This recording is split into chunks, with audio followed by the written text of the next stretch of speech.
Lots of people have requested that I show you how to make a Keffiya bracelet.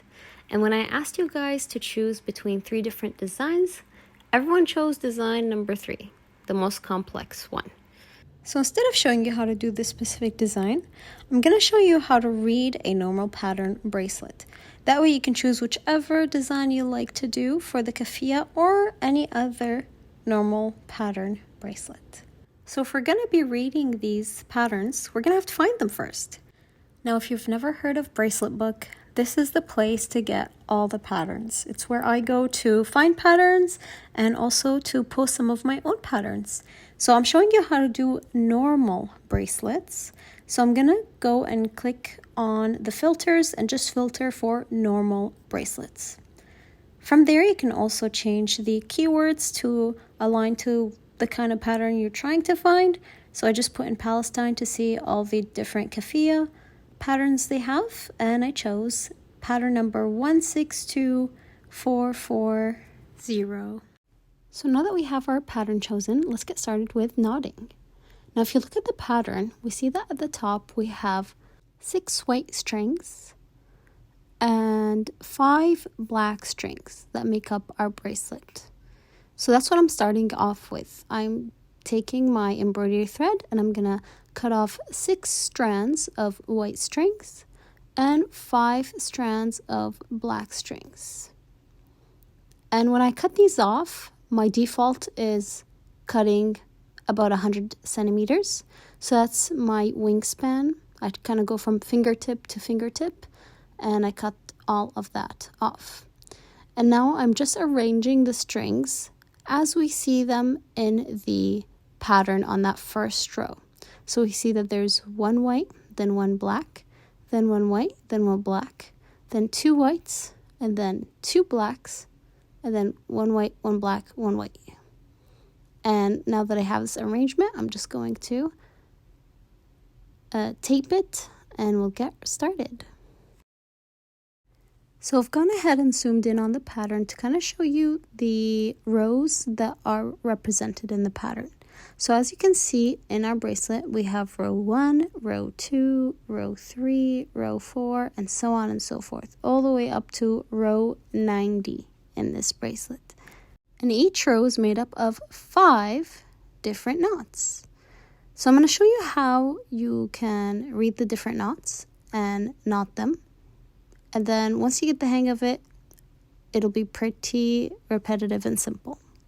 So let's start off with our first knot, which is going to be our leftmost knot on our first row.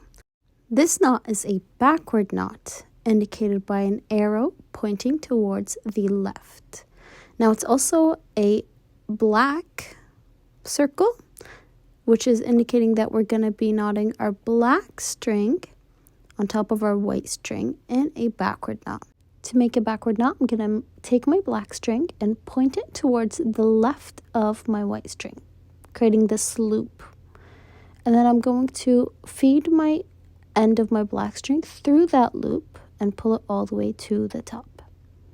And then I'm going to do this again. I kind of think of it as like a backwards 4.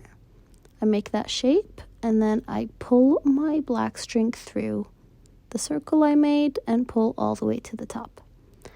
And 2 of these knots make 1 knot. So this is 1 backward knot. Now next up in our bracelet, we have a forward knot indicated by a arrow pointing towards the right. And it's a white circle this time. So we're going to take our white string and I'm going to make a 4 shape with it that's pointing towards the right this time. And then feed my string through the loop that I created and pull it all the way to the top. And just like last time, I do this twice, and that makes 1 forward knot. Now next up on our bracelet is a knot that kind of looks like it's going forward first and then it turns back and goes backwards. And we call this a forward backward knot. So the way we do a forward backward knot is the first half is going to be a forward knot. So we're going to point our string towards the right and make a 4 shape. and then feed our string through that loop. So that's our first half. And now for the second half, we're going to flip around and do the opposite direction.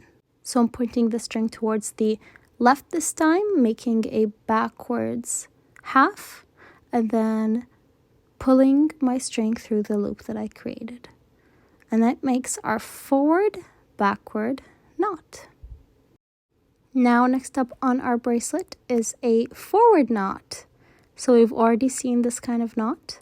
So we'll just do it together again though. So for a forward knot, we point our string towards the right, making a 4 shape, and then looping our string through the hole that we created. And we do this twice.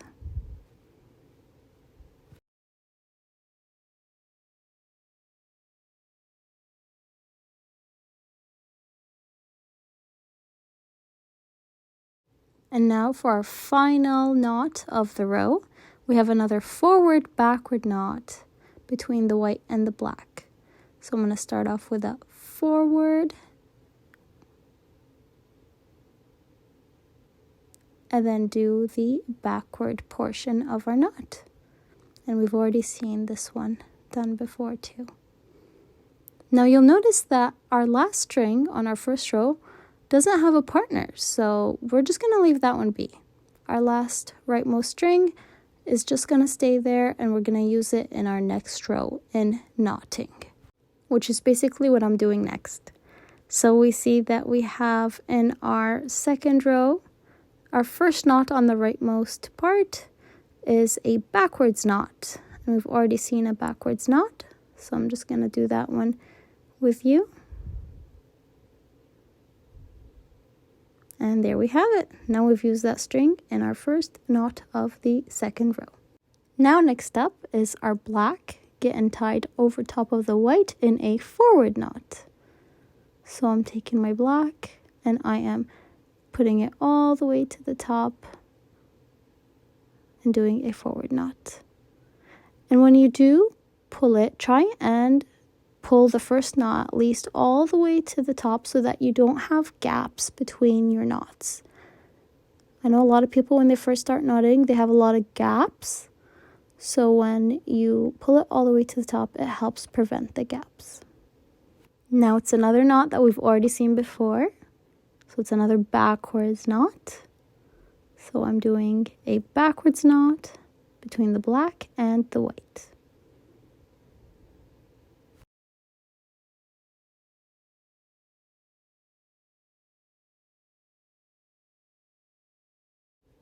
And now we have another forward knot. So I'm doing right now a forward knot between my two white strings.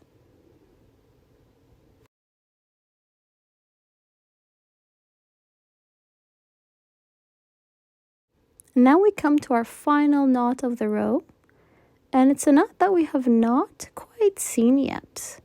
So you can see it is a backwards and then forward knot. So similar to the forward backward knot, we have to now do, instead of a forward knot first and then backward knots, later we have to first do a backward knot, which is what I'm doing right now, and then a forward knot. And that completes our backward forward knot. So in our bracelet, we only have those 4 different kinds of knots. Forward knots, backward knots, forward backward, backward forward. If you know how to do these 4, you can pretty much do any normal pattern bracelet. And you just learned how to do these 4. So let's do one last row, the third row, together as practice. So we see that we have a backward forward knot between our white and black, which is what I'm doing right now. And then next up in our row, we have a black forward knot.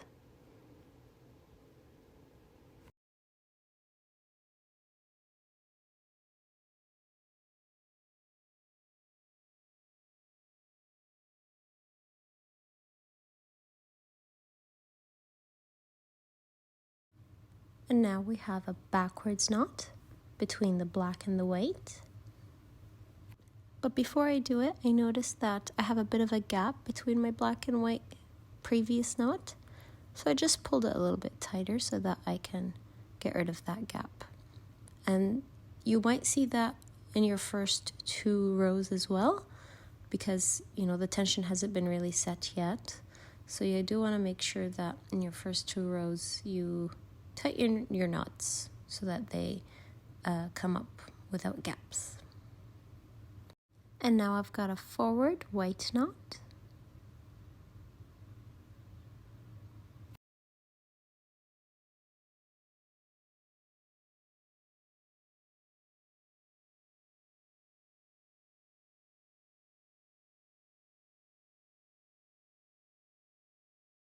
And for the last knot of this row, I've got a forward black knot.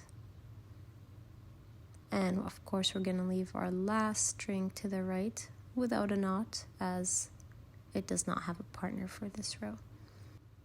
And there we have it. We finished our 3rd row. So you can continue doing this for the rest of the bracelet. I'm going to go finish till the last row, and then I'll show you how you can keep elongating it after you finish the entire pattern.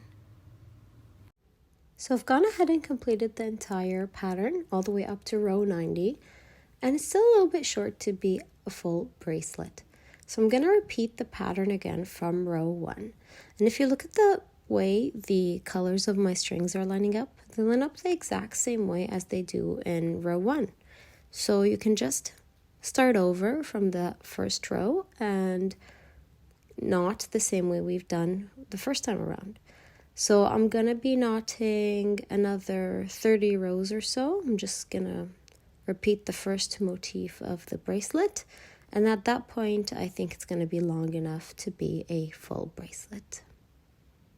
And here's the final product after I repeated another 30 rows.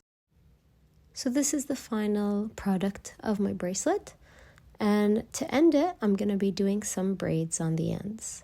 So I'm just doing a basic braid, and because I don't have a number that's divisible by 3, I'm deciding to split up my different strands of the braid by 4 on the edges and then 3 in the middle. And then I'm just going to do a normal standard braid all the way down my string. And I like to make the ends as long as they possibly could be, because that just allows whoever is going to wear it to have as much space as they may need to tie the bracelet. You can also end off your bracelet with some twisted ends, or you can also do a metal clamp if you want to. There are multiple ways to end your bracelet. So now that I've finished my braid, I'm just going to tie a knot. And I like to incorporate a part of the braid as a part of the knot. I just find that it helps the braid stay nice and tight when I do that. So I'm just finishing up my braid all the way to the end, and then I'm tying it. And now I'm just doing the same thing to the other side, but this time around when I am braiding it, I'm actually being careful as to where my different colors are landing so that I create this really nice, more neat looking braid. And it did turn out much nicer. And it did take me a little bit longer to make as well, just because I had to make sure that the strings stay in their place. But it did end up looking a lot nicer. To make sure my 2 ends are the same length, I am making sure to hold the 2 braids next to each other and adjust the knot so that they're landing about at the same place. And you can kind of see the 2 braids next to each other, how they look quite different when I made them. So the left side is where I was actually caring where the colors were landing, and the right side was just kind of braiding it quickly. So yeah, I do wish I made both of them in this way. I think it would have been nicer. And now I'm just cutting the ends, and you can always save the scraps for another project if you have long ends. And that's the end of your bracelet. Now you can just tie the 2 ends together at the back of your wrist and wear your bracelet. Altogether, it took me about 2 hours to complete this bracelet. So give yourself some time if this is your first go. I hope you found this tutorial helpful, and thank you for watching.